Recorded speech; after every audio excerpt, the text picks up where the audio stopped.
Bienvenidos entonces a esta segunda sesión del Congreso Internacional de Cultura en Acción Climática. Participarán de esta mesa redonda Gabriela Santibáñez, presidenta de ICOMOS Argentina, Diego Bevilacqua, presidente de ICOM Brasil, y Lucimara Letelier, vicepresidente de ICOM Sustain. A continuación vamos a ir presentando a cada uno de los expositores, comentando una breve biografía de ellos. Luego realizarán sus presentaciones y al final de la sesión habrá un espacio de preguntas y respuestas.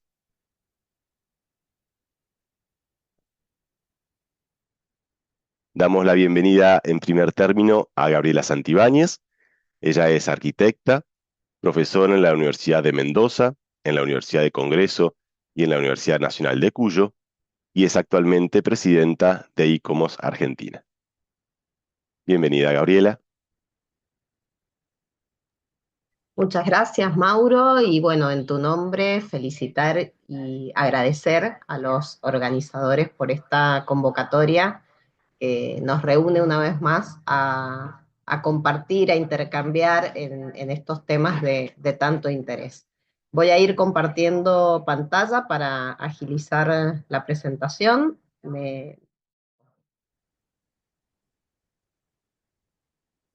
Ahora sí, ya vemos la primera Ahí diapositiva. está. Sí, sí. Perfecto. Bueno, muy bien. Bueno, entonces, contarles que esta exposición la estamos presentando desde ICOMOS Argentina, y en ese marco contextualizar que desde 1982, cada 18 de abril se celebra el Día Internacional de los Monumentos y Sitios, impulsado por supuesto por UNESCO y por ICOMOS, que fue quien lo instituyó en ese año. En el año 2024 hemos atravesado todo este año conmemorando los 60 años de la redacción de la Carta de Venecia, que fue un documento clave para la conservación del patrimonio. Este aniversario, esta importante fecha, nos invitó a reflexionar sobre los retos actuales, como por supuesto el cambio climático, los desastres naturales y los conflictos que afectan al patrimonio cultural y las comunidades.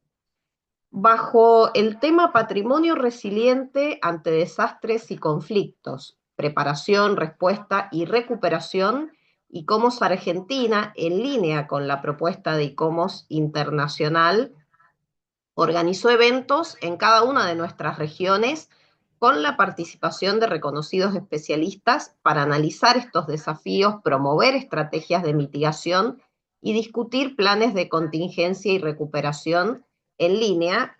como les decía, con el Plan Científico Trienal de ICOMOS 2024-2027.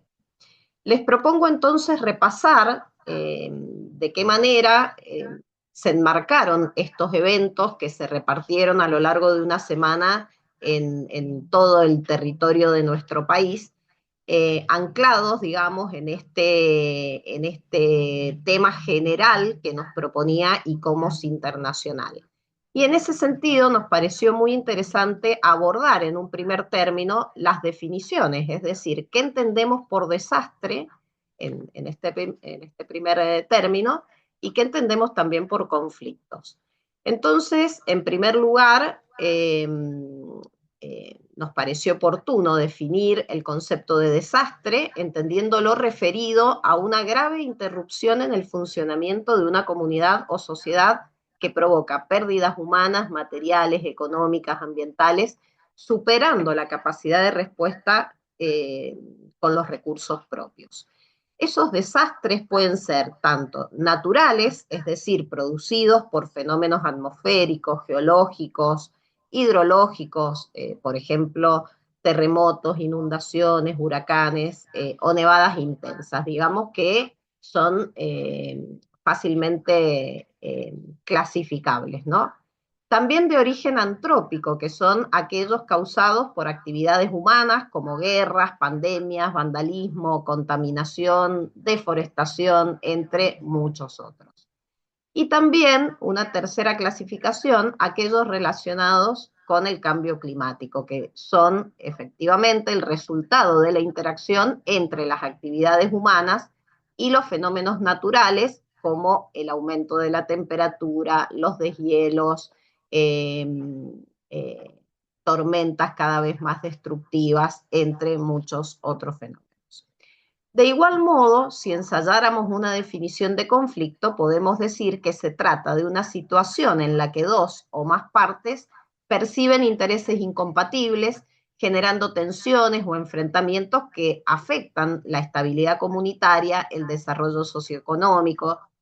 o la preservación del patrimonio cultural y natural. Bueno, aquí hemos enlistado algunos de esos factores asociados al conflicto, como pueden ser disputas diplomáticas, actos terroristas, guerras y enfrentamientos bélicos, que digamos son los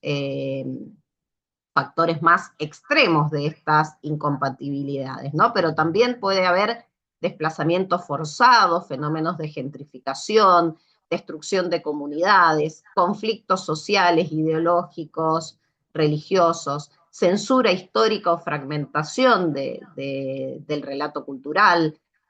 fenómenos vinculados a la contaminación, a la explotación inapropiada de recursos con la alteración ambiental consecuente, el desarrollo urbano descontrolado,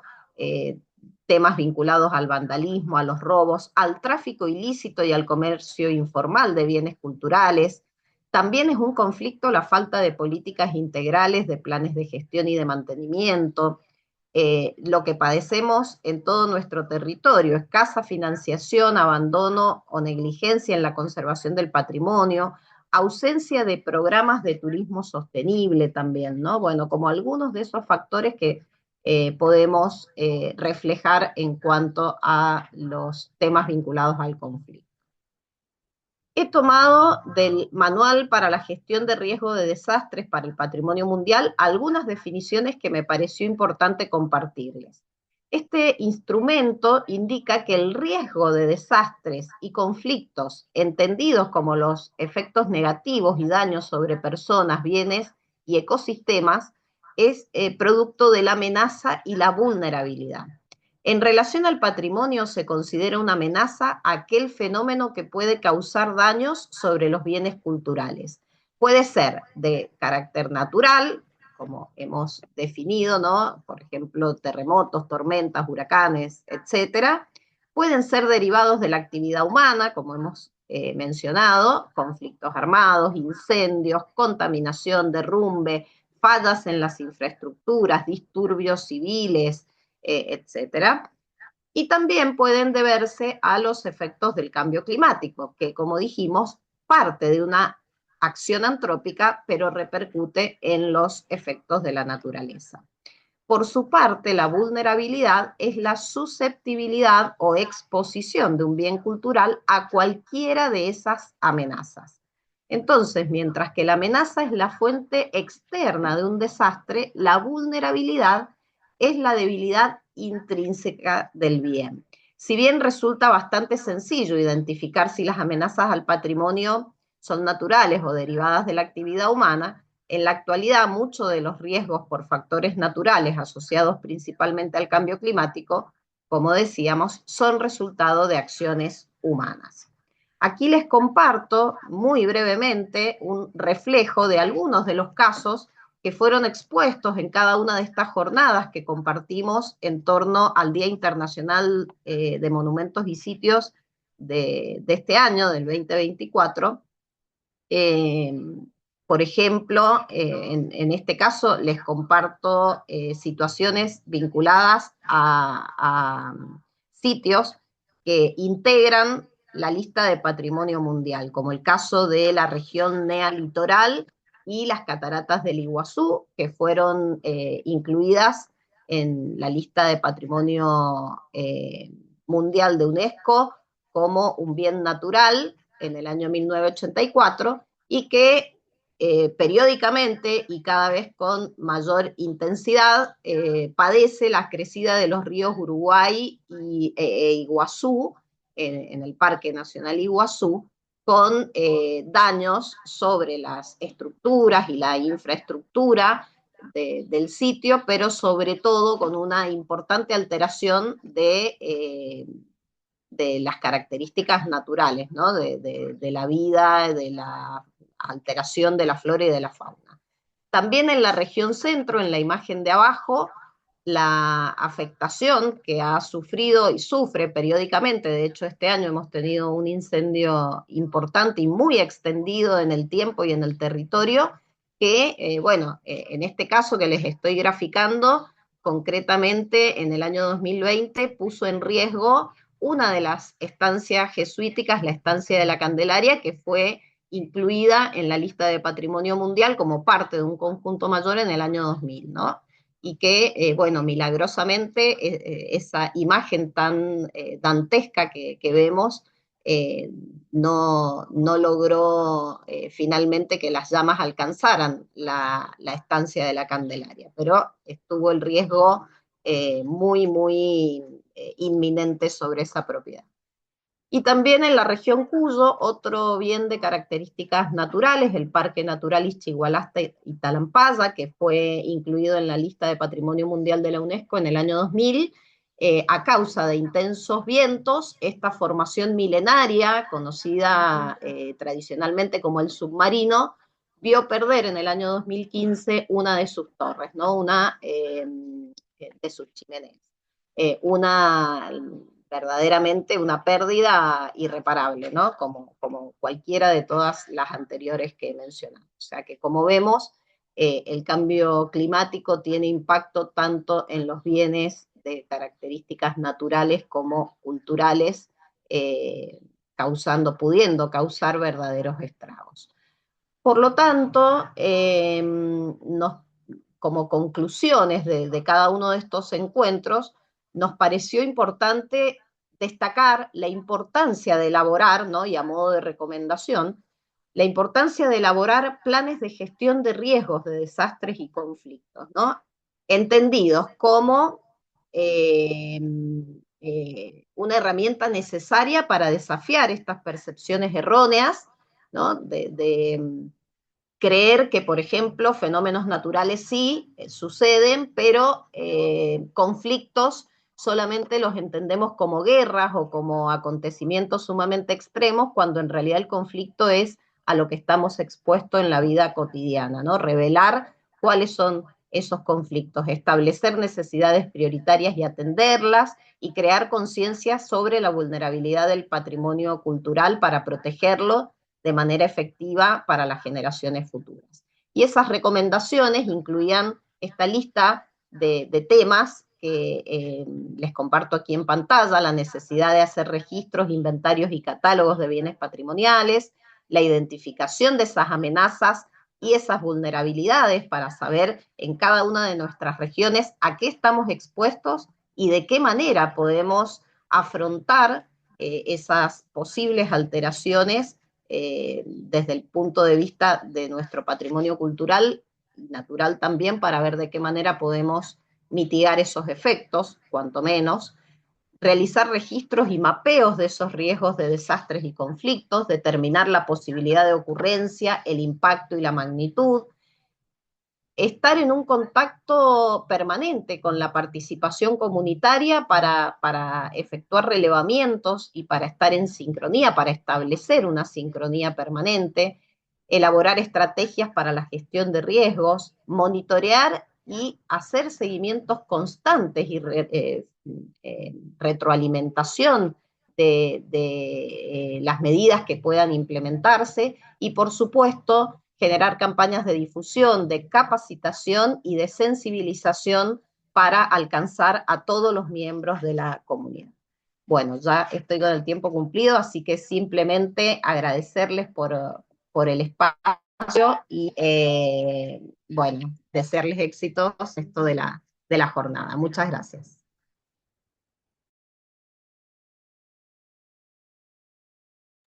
Muchas gracias, Gabriela, por tu presentación. A continuación, vamos a invitar a Diego Bevilacqua. Él es doctor en física,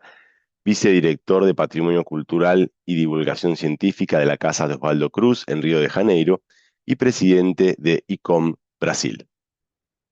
Seja bem-vindo, Diego. Obrigado pela sua participação. Muito obrigado, Mauro. Mais uma vez, muito obrigado pelo convite. Deixa eu tentar compartilhar.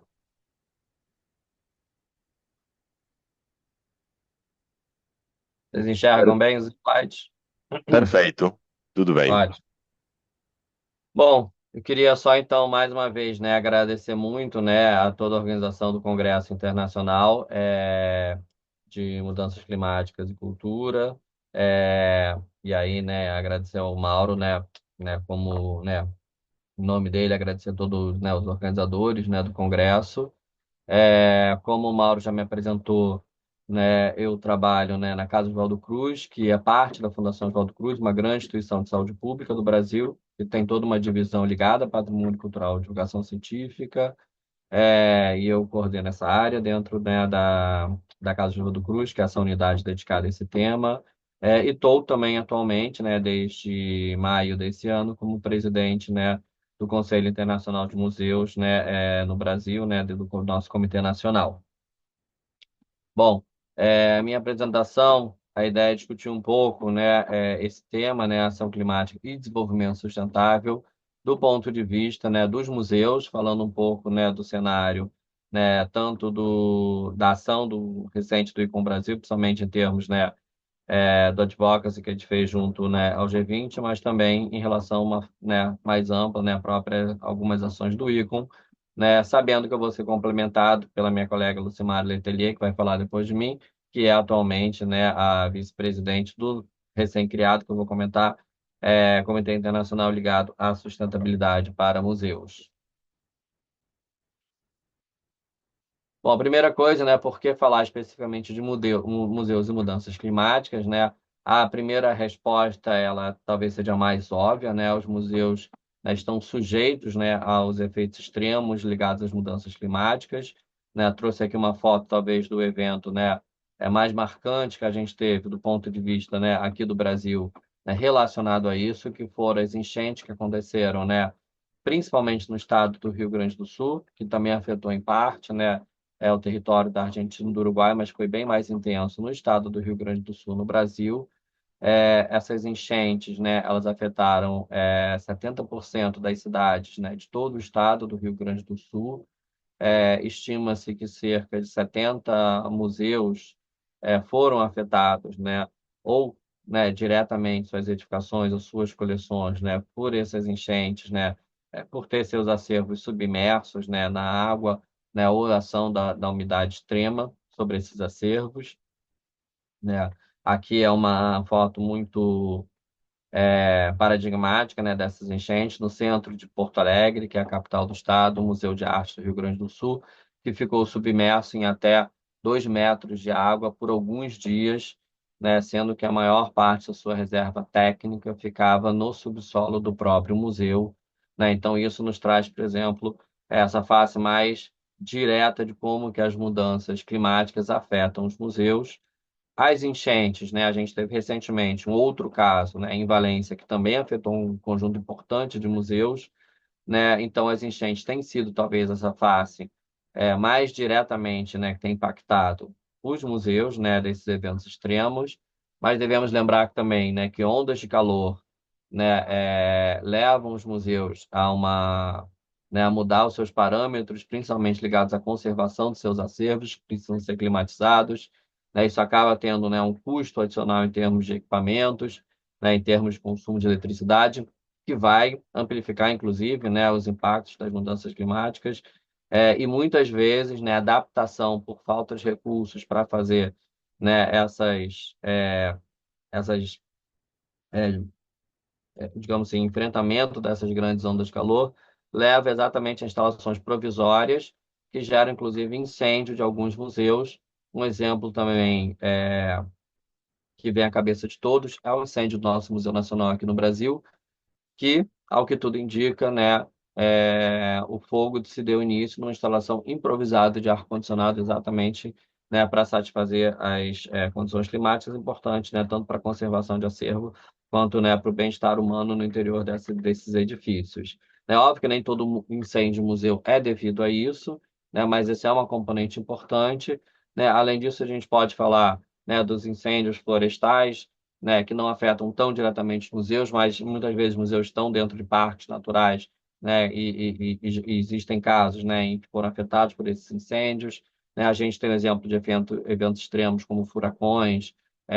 e tsunamis, né, que também tiveram impacto importante em museus em todo o mundo. Então, imediatamente a gente pensa, né, nesse impacto através de como essas mudanças impactam diretamente, né, os museus, né? Mas também lembrar, né, que os museus eles contribuem de uma forma ativa, né, com a ação climática, tá? Então, né, eu vou falar um pouco sobre essas várias formas como os museus podem ter um impacto, né, no sentido exatamente de contribuir, né, não só para uma conscientização da sociedade, né, sobre a importância, né, das ações que são necessárias, né, para mitigar e adaptar em frente, né, às mudanças climáticas, mas também para, de fato, contribuir com a própria preservação ambiental. E aí eu acho que o caso mais talvez contundente em relação a isso, que eu queria trazer aqui para começar essa fala, né, é um movimento relativamente recente no Brasil, relacionado, né, a uma museologia indígena, né, que é a busca dos indígenas também através das próprias formas de compreensão da memória, das suas próprias formas de compreensão da museologia, de criar museus indígenas que preservam, né, a sua cultura, sua história e seus hábitos, o que em si seria já, né, uma grande contribuição do ponto de vista da própria, né, sustentabilidade, né, cultural, né, preservando esses povos que são talvez os povos mais ameaçados devido às mudanças climáticas, mas também, né, isso é importante, saber, muitas vezes, né, esses museus também acabam se transformando. Existem alguns exemplos já recentes aqui no Brasil, que esses museus, ao preservar suas histórias, também se transformam em instrumentos importantes, legais e de mobilização social para a garantia de preservação de terras indígenas, sabendo que, né, as taxas de desmatamento, né, em terras indígenas são significativamente menores, está falando de, né, 30% a 20% apenas dos desmatamentos que acontecem, né, em outras reservas que não são dentro de terras indígenas, e que quase 45% das florestas intactas da bacia amazônica é encontrada em território indígena. Então, ao ser um instrumento, no meu ponto de vista, quando os museus são instrumentos importantes, exatamente na demarcação de terras indígenas, eles também acabam contribuindo de forma direta, né, para essa ação climática. Do ponto de vista do Igor, né, não vou me deter tanto, que eu acho que a Lucimar vai falar mais sobre isso, mas desde 2019, né, a gente teve uma resolução no Congresso de Quioto, né, que fala sobre a sustentabilidade e implementação da Agenda 2030, transformando o nosso mundo, que começa exatamente reconhecendo o quanto os museus de todo mundo têm um papel em criar exatamente e modelar um futuro sustentável através de seus programas, parcerias e operações. Então, essa ação dos museus ela se dá não apenas, digamos assim, pela seu discurso público, mas também pelas suas operações e também da forma como ele mobiliza a sociedade e nessa, digamos assim, resolução também convoca a criação de um grupo de trabalho para a sustentabilidade, que esse ano se transformou num Comitê Internacional para a Sustentabilidade de Museus, né, que, como já comentei, a Lucimara é vice-presidente, vai falar na sequência, e exatamente, né, agora em 2022, a gente elaborou um novo plano estratégico, aonde uma das áreas focais do nosso plano estratégico é exatamente mudanças climáticas, né, com a importância de mobilizar exatamente museus de todo mundo para, né, estar atento, né, e contribuir, né, de forma ativa nessa direção, né. Dentro aqui do mundo do território ibero-americano, eu queria chamar a atenção do Marco Conceitual Comum de Sustentabilidade, né, que é um marco comum, né, que foi desenvolvido exatamente pela Iber Museus, né, e que ele traz, né, essa análise de que maneira os museus podem justamente mapear as suas ações frente nessa contribuição para a sustentabilidade, né, e um pouco, né, em linha, né, com a própria visão da Unesco, trabalha essa visão da sustentabilidade em 4 dimensões, né, na sua dimensão ambiental, chamando a atenção de que museus podem contribuir tanto, né, através da descarbonização, através, né, de processos, né, de obras, né, que, como já foi falado aqui, foquem em iniciativas sustentáveis,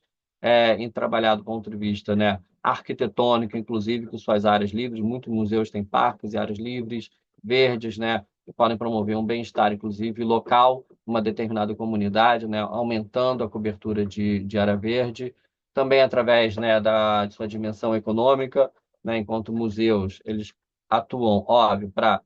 garantir, né, o seu funcionamento a longo prazo através de recursos de forma sustentável, mas também garantir que o seu território, esse território no qual ele está inserido, também tenha frutos, né, desse processo de desenvolvimento do museu e também possa se sustentar economicamente de maneira, né, em que isso, né, essas ações são, digamos assim, convergentes. Do ponto de vista cultural, como eu falei, os museus podem e devem contribuir exatamente para preservar e valorizar a cultura local e contribui exatamente para a diversidade cultural e para a preservação dessa diversidade cultural. Isso, né, vai se associar exatamente à sua ação diretamente com as suas comunidades e socialmente visando diminuir desigualdades sociais e sendo um ambiente inclusivo e acessível, né, para que todos possam ter acesso a esse aparelho cultural. É importante que o marco comum estabelece essas quatro dimensões, elas não se dão de formas isoladas, uma ou outra fica mais presente em determinadas é, ações, mas elas apenas se tornam de fato sustentáveis quando pensadas de forma integrada e atuando de uma forma holística a partir dessa perspectiva multidimensional da sustentabilidade, né? Lembrando, né, recentemente, dentro do G20 Cultura, né, na presidência brasileira que aconteceu esse ano, o ICOM, né, e aí o ICOM Brasil foi o porta-voz dessa ação, junto com o ICOMOS, inclusive, né, também o ICOMOS Brasil foi o porta-voz dessas ações, contribuiu diretamente para a inserção, né, e fortalecimento, né, dentro dessa declaração da relação entre cultura e ação climática e mudanças ambientais e desenvolvimento sustentável através, né, de uma, inclusive da pauta, né, de ter um objetivo, né, específico dentro da uma agenda pós-2030, né, isso se refletiu, né, em vários momentos, né, ao longo da declaração, né, onde no seu preâmbulo ela reconhece exatamente, né, a cultura como um promotor do desenvolvimento sustentável, né, e ela traz exatamente todas as oportunidades que a cultura pode trazer para a ação climática, né, e estabelece algumas ações, né, como, né, não só o quanto a cultura pode permitir, né, em que se atinja, né, os objetivos de desenvolvimento sustentável e também, né, na importância de adicionar a cultura como um objetivo em si na discussão pós-2030, né? Também, como já foi colocado, em relação à participação da cultura nas diferentes COPs, né, a partir exatamente do movimento que aconteceu na COP 28 e do estabelecimento do framework, né, para a resiliência climática global, que já traz, né, o patrimônio cultural dentro, né, desse framework, né, numa expectativa, na época, de que isso tivesse um avanço frente à COP29, que a gente já soube que não teve, mas ainda na esperança de que na COP 30, aqui em Belém, a gente consiga que isso tenha um papel efetivo. Também da importância, né, de trazer isso dentro dos contextos nacionais e dos, né, indicadores nacionais para ação climática, e também da importância de caminhar para isso, exatamente para, né, como já falei, dentro do framework para a resiliência global climática. Né? Por fim, né, para encerrar, que eu já estourei aqui os meus 10 minutos, dizer que, né, além de ser presidente do ICO Brasil, eu contribuo, né, dentro do Comitê Internacional de Museus e Coleções de Ciência e Tecnologia. Desde 2020, a gente estabeleceu um prêmio, né, o Prêmio Simuset, que foca exatamente de que maneira museus de ciência e tecnologia podem contribuir para a Agenda 2030. Esse prêmio já teve, né, 3 edições. Né, o principal foco dele é reconhecer exatamente boas práticas no campo de centros e museus de ciência, para que outros, né, museus possam contribuir também para a Agenda 2030. Eu não vou ater, né, aos exemplos, mas eles estão todos disponíveis, né, no site do Simuset, né, é só fazer uma busca no Google, Simuset Icon, vocês vão encontrar lá o Simuset Award, que traz não apenas aqueles que receberam o prêmio nos 3 últimos anos, mas todos os finalistas desse prêmio que trazem diferentes perspectivas práticas de como museus em todo o mundo, em todos os continentes, de fato estão contribuindo. Aqui só para trazer um exemplo, 2022 foi exatamente o Centro Cultural da Ciência, né, em Buenos Aires, na Argentina, com a exposição sobre os oceanos. Né, em 2023, né, um projeto brasileiro para a inclusão de pessoas com deficiência em museus. E agora, nesse último ano, um projeto australiano sobre possíveis futuros, né, foi todo feito com construção com seus com seus visitantes, né? Esses exemplos, né, que estão detalhados no site, né, do Simusés trazem algumas formas como os museus podem contribuir e eu convido vocês para que vocês consultem. Hoje, né, a partir desse ano, o ICOM, né, para além de seus comitês internacionais, criou exatamente também um prêmio para premiar, para observar essas boas práticas em todas as tipologias de museu, né? Isso né, teve a primeira chamada esse ano, a gente vai conhecer exatamente o resultado dessa premiação do ICOM no ano que vem, né? E a gente continua fazendo nosso prêmio Simusés também focado em centros e museus de ciências. Bom, agradeço a todos, peço desculpas que eu ultrapassei aqui um pouco o tempo, né? E fico aí disponível depois para, né, outras perguntas, deixo aqui meus e-mails, né, disponíveis. Obrigado.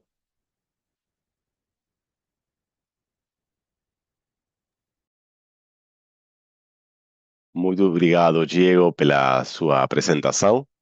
Já depois, ao final dessa sessão, teremos a possibilidade de responder às perguntas dos participantes. Vamos apresentar agora a próxima palestrante. Lucimara Letelier é mestre em Museologia e Green Museums, diretora da Regenera Museum e vice-presidente do ICOM Sustain. Seja bem-vinda, Lucimara. Olá, Mauro. Olá a todos. Eu faço assim uma saudação aos meus colegas, Gabriela, Diego e também todos que estão presentes aqui, que de fato estão comprometidos com a agenda da sustentação do nosso debate sobre ação climática na área cultural. Agradeço também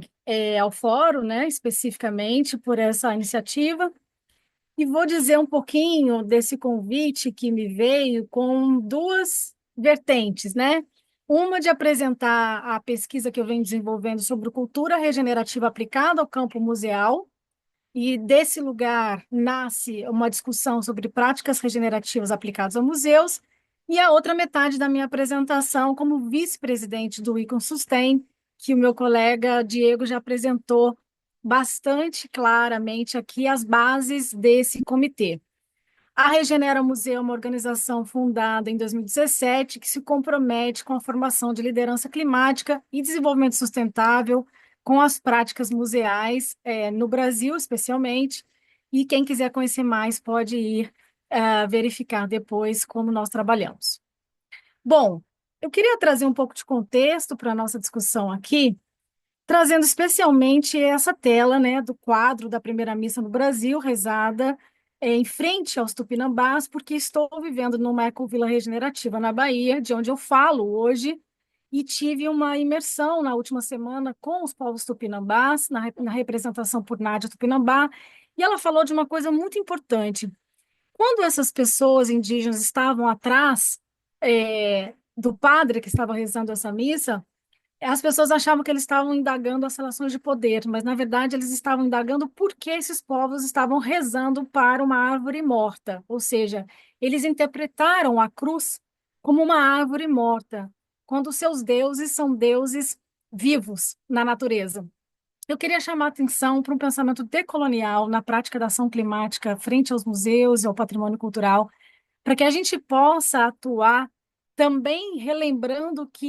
qual é o novo lugar do patrimônio cultural para sustentar a vida. E nesse lugar cabem todas as cosmologias, principalmente as cosmologias indígenas, para que a gente possa ter reflexões de mitigação e resiliência climática, levando em consideração que esses povos sempre cuidaram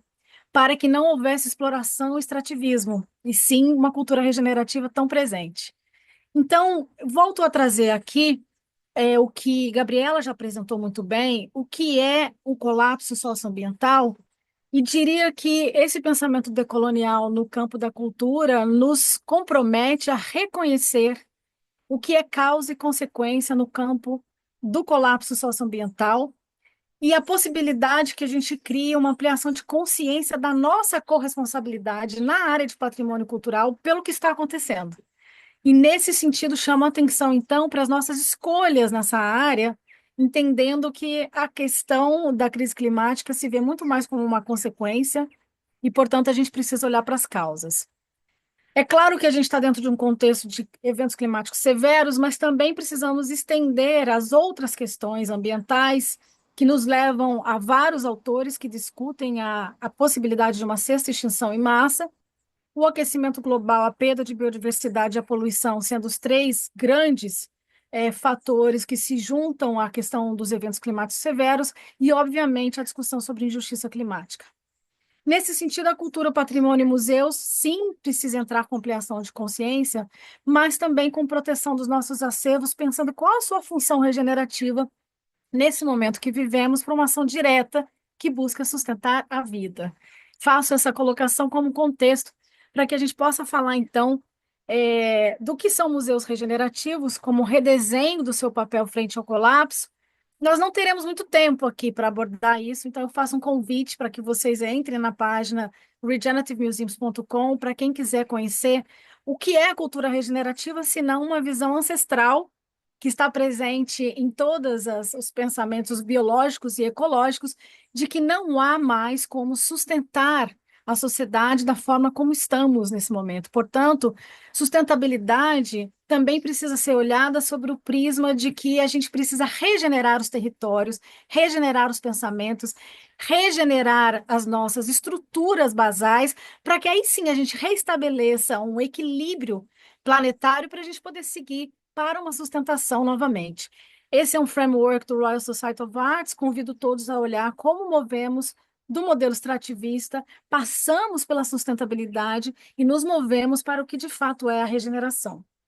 Eu passei um ano estudando como a regeneração se aplica ao campo museal, no sentido de encontrar os princípios regenerativos e a sua diferença entre desenvolvimento sustentável e desenvolvimento regenerativo. Esses resultados estão disponíveis nesse site, que se chama regenerativemuseums.com, para quem quiser ler o relatório de pesquisa da Universidade de Leicester, com profissionais que foram entrevistados, 12 profissionais do campo museal, do campo patrimonial, mas também da cultura regenerativa, sobre como o biorregionalismo, o bioculturalismo pode nos ajudar a constituir museus regenerativos. O playlist está lá,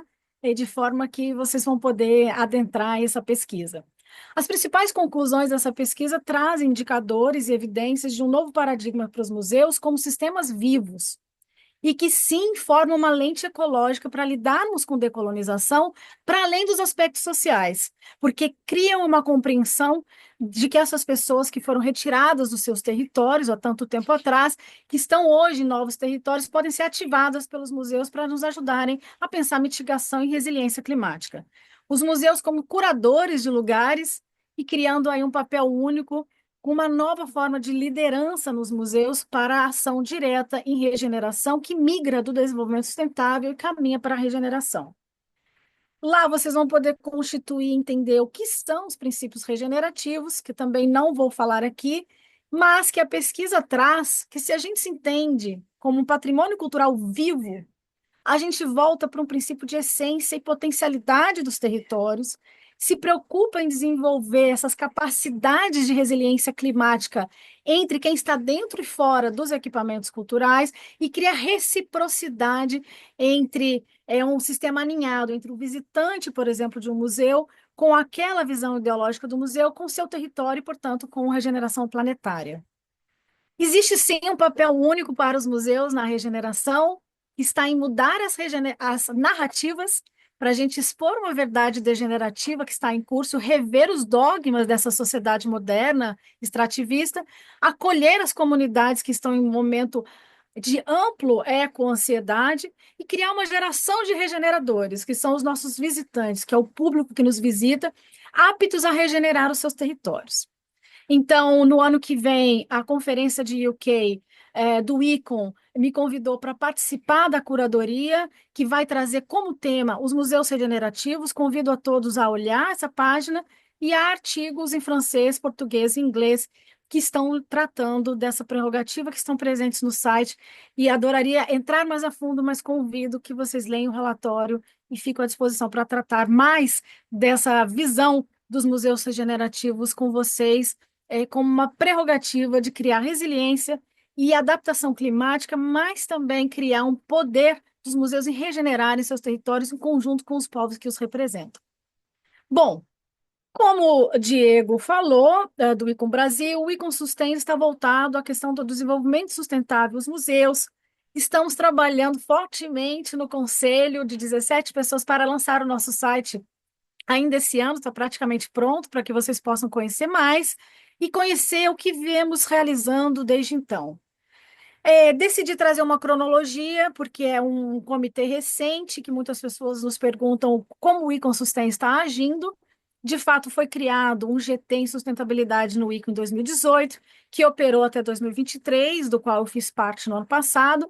A resolução de Kyoto traz a afirmação desse compromisso do Icon internacionalmente. Vemos uma nova definição de museu que inclui o fomento à sustentabilidade e, assim, se inicia a constituição do mandato do Icon Sustain a partir desse ano em que elegemos o nosso conselho, e vou falar um pouquinho das ações.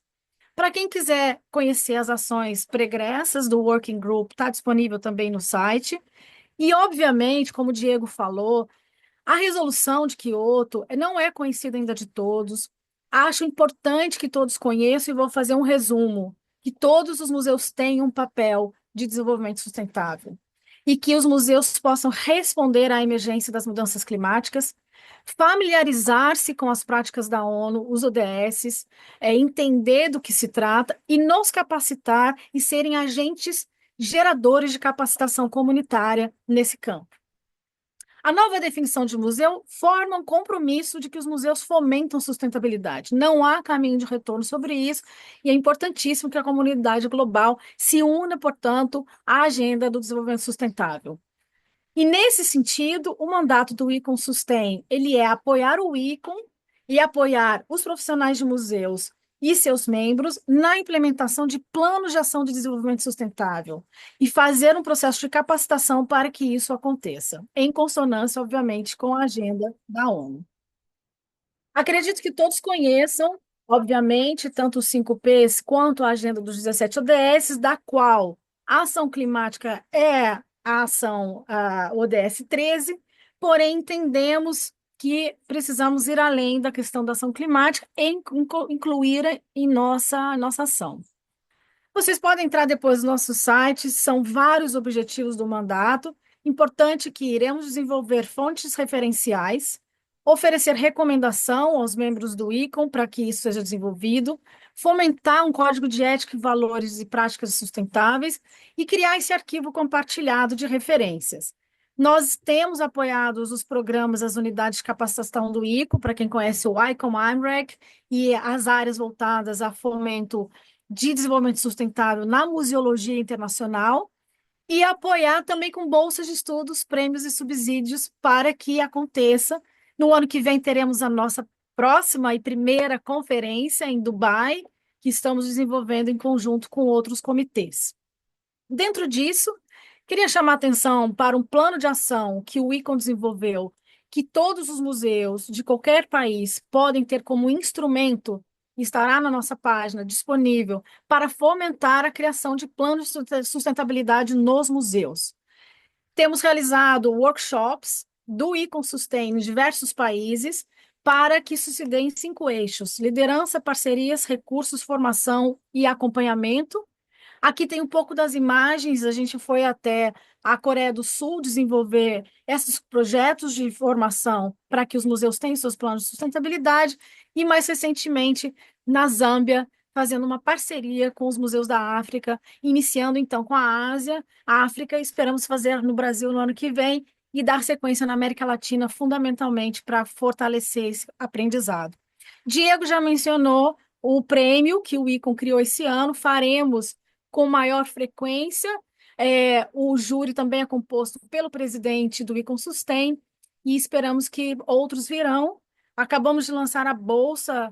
de Sustentabilidade do Icon Sustain para jovens membros e em breve todos poderão conhecer um pouco mais. Deixo aqui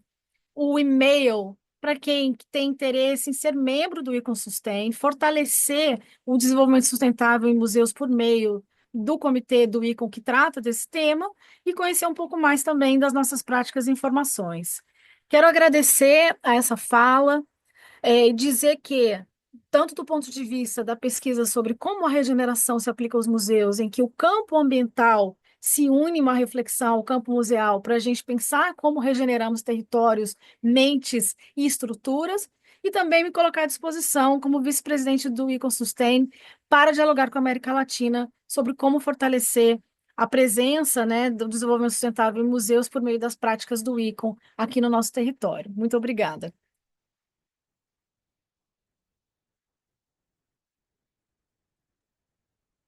Muito obrigado, Lucimara, pela sua apresentação. Agora começa então o espaço de perguntas e respostas dessa sessão. Me gustaría comentar que tanto el Consejo Internacional de Monumentos y Sitios como el Consejo Internacional de Museos integran la red Climate Heritage Network desde hace muchos años y además de hacerlo a nivel internacional, muchos de sus comités nacionales también se han incorporado en la red,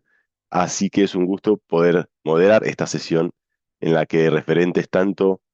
de ICOMOS como de ICOM pueden compartir las experiencias que han estado realizando en estos últimos años. Les recordamos a los participantes que pueden escribir sus preguntas en el chat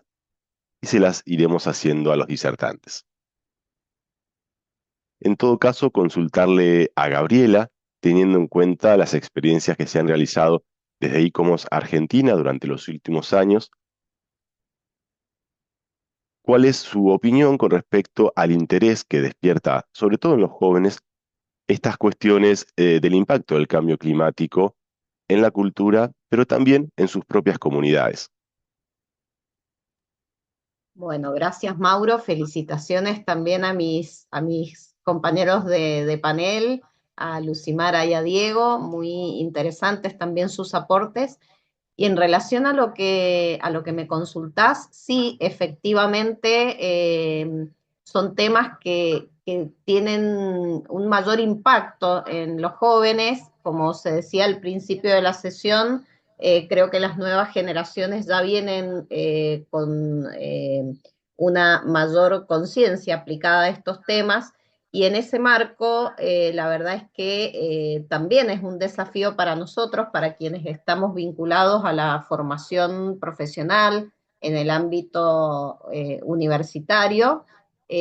transmitir todos estos temas, incorporarlos en los abordajes de cada una de nuestras materias, y tenerlo presente, ¿no? Como una manera de ir sembrando y sensibilizando al respecto de que estos temas vinculados a la cultura y al cambio climático no son exclusivos de un campo, sino por el contrario, se enriquecen en la multidisciplina, y que el verdadero desafío es ver de qué manera podemos contribuir a mitigar los efectos del cambio climático desde cada uno de los enfoques de nuestras especialidades. Creo que es un campo promisorio, el espacio de los jóvenes. Nosotros desde ICOMOS Argentina hace ya varios años que venimos trabajando estos temas. Bueno, Mauro siempre al frente de la temática, y en el espacio de los foros de estudiantes y jóvenes graduados siempre aparecen presentaciones y se comparten trabajos, pequeños trabajos de investigación que de alguna manera van abordando esta temática. Así que creo que hay mucho por hacer todavía, hay que trabajar mucho con los jóvenes, porque bueno, es el camino que se va abriendo y es quienes ellos van a tener estos desafíos por delante en las próximas generaciones. Muchas gracias, Gabriela. Temos também uma pergunta para Diego. Considerando que você participou das reuniões que se realizaram em Brasília e depois em Salvador de Bahia, no contexto das reuniões da COP20, do G20, desculpa,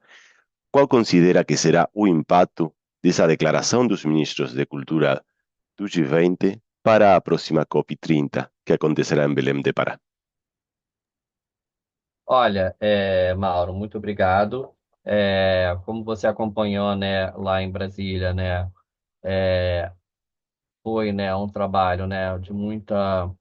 né, enfim, né, convencimento, né, ao longo das 3 reuniões do grupo de trabalho que a gente teve em Brasília, no Rio de Janeiro e em Salvador, né, 3 reuniões do grupo de trabalho, ainda uma reunião online, no qual a gente contou com uma ação bastante coordenada, né, tanto, né, Icom Brasil quanto Icomos Brasil, né, que estavam, né, representando, né, as organizações internacionais, né, Icom e Icomos dentro dessas reuniões. A gente trabalhou de forma bastante coordenada e muito fortemente em diálogo, né, com todos os colegas aí do Climate Heritage Network, como o Mário falou, né, tanto o Icom e Icomos são aí sócios, eu acho que são sócios fundadores, né, se eu me lembro bem, né, da rede. É,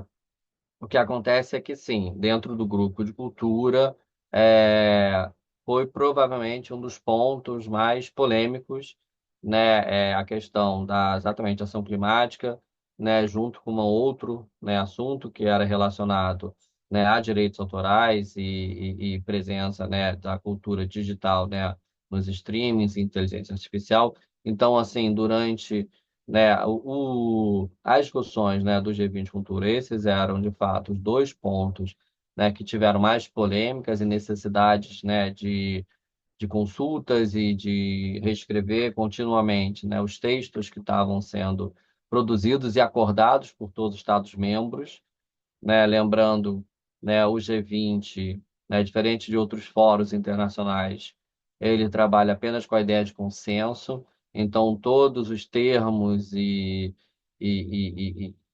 palavras que entram na Declaração de Salvador, elas precisam ser endossadas por todos os 20 países membros, que inclui, né, um conjunto importante de países que são os países mais poluidores de todo mundo, que inclui um conjunto de países são os países, né, com maior produção, né, de combustível fóssil de todo mundo, e inclui países, né, que têm governos atualmente que são claramente negacionistas frente às mudanças climáticas. Acho que todo mundo sabe do que eu estou falando, mas enfim. Então, assim, é uma discussão difícil. No entanto, a gente entendia que se a gente não conseguisse, né, caminhar com essa discussão dentro do G20 Cultura, a gente já tinha tido uma declaração importante a esse respeito na Itália em 2021 e depois um retrocesso sobre isso dentro do próprio contexto do G20 Cultura, né, inclusive dentro, né, da reunião que aconteceu sob a presença da Índia no último ano. Então, era importante resgatar pelo menos aqueles avanços que a gente tinha conseguido na Itália, porque, principalmente sendo, né, o Brasil, né, estando na presidência do atual grupo de trabalho do G20, estando à frente da próxima COP no próximo ano, exatamente, a COP 30 em Belém, em que a gente espera exatamente em que a gente consiga ter, de fato, uma inserção da cultura dentro do eixo central da COP, né, era um avanço que a gente entendia como um avanço, digamos assim, minimamente necessário para que se avançasse. Se a gente não conseguisse essas inclusões dentro de viticultura, seria muito difícil pleitear frente à COP30 essa extensão. Eu acho que a gente, obviamente, né, teve que trabalhar com os consensos possíveis, mas que a gente conseguiu resgatar exatamente a linguagem e os consensos que a gente tinha, mínimos das últimas reuniões G20, e avançar em alguns pontos, mas ainda alguns pontos a avançar. Particularmente, por exemplo, existe uma dificuldade muito grande nesse contexto desses países, de associar o campo da cultura principalmente ao Acordo de Paris, né, e as ações necessárias previstas dentro do Acordo de Paris. Eu diria que não apenas em relação ao desenvolvimento sustentável, né, essa é uma conversa mais simples, apesar de que houve muita tensão e polêmica em relação àquela proposição de incluir, né, um novo objetivo específico da cultura numa agenda pós-2030. Não foi, né, uma decisão, digamos assim, que surgiu como unânime desde o primeiro momento, foi um daqueles parágrafos, né, que demorou, né, até as últimas prorrogações, né, do nosso grupo de trabalho para que fosse aprovado, e particularmente, né, essa relação com o próprio Acordo de Paris, né, cujo, vocês notarem, a expressão Acordo de Paris acabou não aparecendo por conta da dificuldade e impossibilidade de conseguir um consenso nesse sentido, né? A gente menciona apenas, né, o framework para a resiliência global da COP28, que foi o máximo que a gente conseguiu com aquele grupo ali,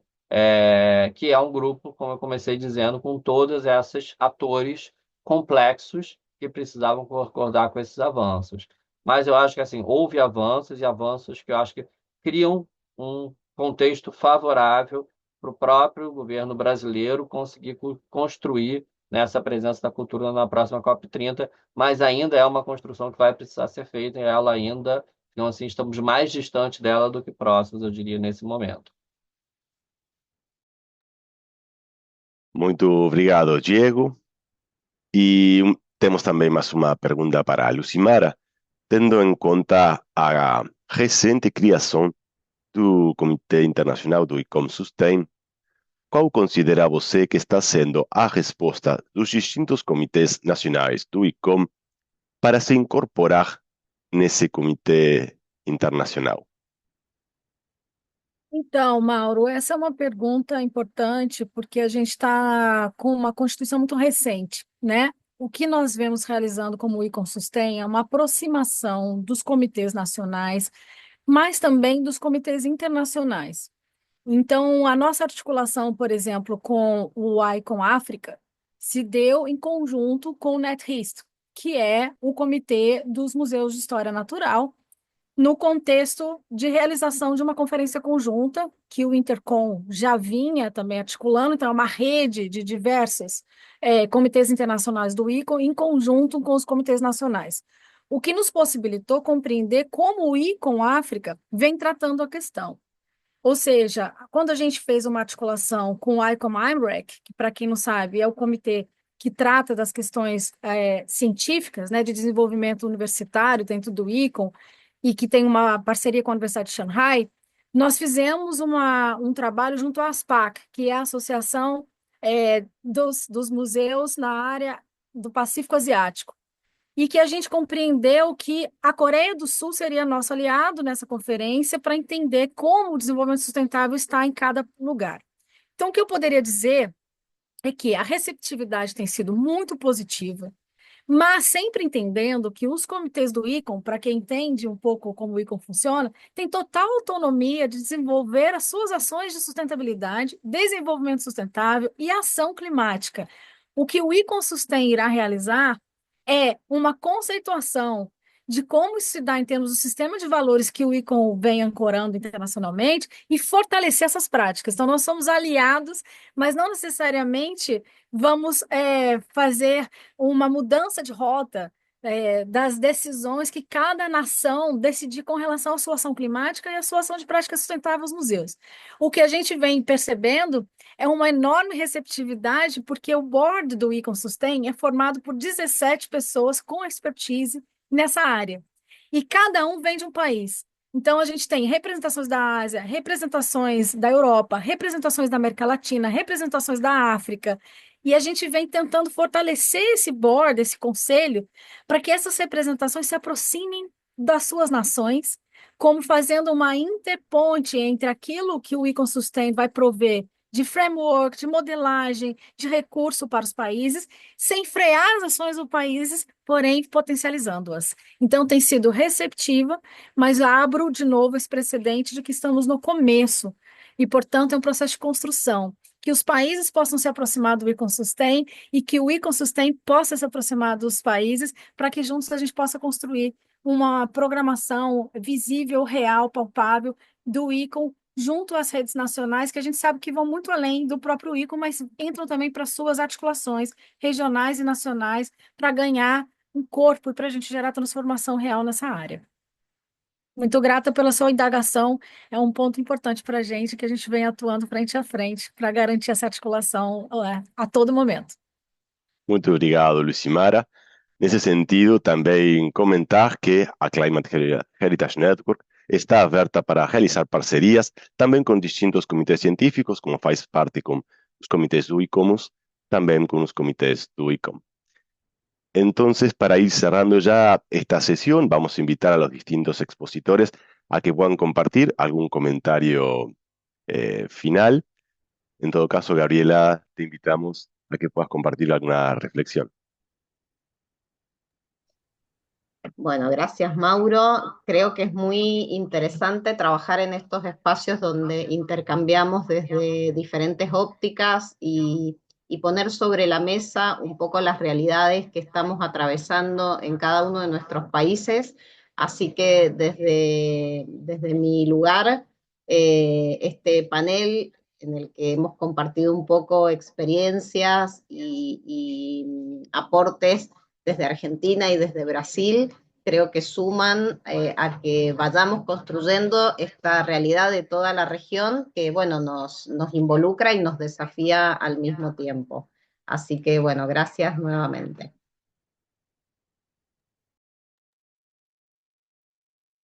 Muchas gracias, Gabriela. Invitamos también a Diego a compartir algún comentario final para este espacio. Queria apenas, de fato, né, agradecer muitíssimo as minhas colegas de painel, tanto Gabriela, né, presidente do ICOMOS Argentina, quanto minha colega Lucimara, que eu acho que fizeram exposições interessantíssimas e super ricas sobre o assunto, e terminar mais uma vez agradecendo, Mauro, em seu nome, agradecer, né, toda a organização, né, do Congresso, né, para organizar, por ter organizado esse painel tão interessante, por ter me convidado para fazer parte, do qual sou muito grato. Muito obrigado, Diego. Vamos convidar também a Lucimara para compartilhar alguma reflexão final. Mauro, agradeço bastante as nossas reflexões, agradeço Gabriela e Diego e trago uma reflexão da importância das nossas práticas na América Latina inspirarem o Norte Global com relação ao desenvolvimento de práticas de adaptação e resiliência em relação à questão climática e o patrimônio cultural, entendendo que sim, o Norte Global desenvolveu diversas práticas com relação à redução de carbono, desenvolvimento sustentável junto à prática museal, planos de sustentabilidade. Porém, nós aqui precisamos também equalizar essas práticas em conjunto com o nosso lugar de território, como o Diego falou, os museus indígenas, os museus de base comunitária, os museus de território têm muito a adicionar globalmente a essa conquista da resiliência climática e a gente precisa equilibrar esses saberes para a gente poder colaborar entre o Sul Global e o Norte Global, e acho que conferências como essa colaboram para que isso aconteça. Agradeço. Muito obrigado, Lucimara. Agradecemos entonces la participación de Gabriela Santibáñez, Diego Bevilacqua y Lucimara Letelier en esta mesa redonda. Finalizamos entonces esta actividad. Los invitamos a permanecer conectados, que en instantes comienza la próxima sesión de ponencias. Muchas gracias.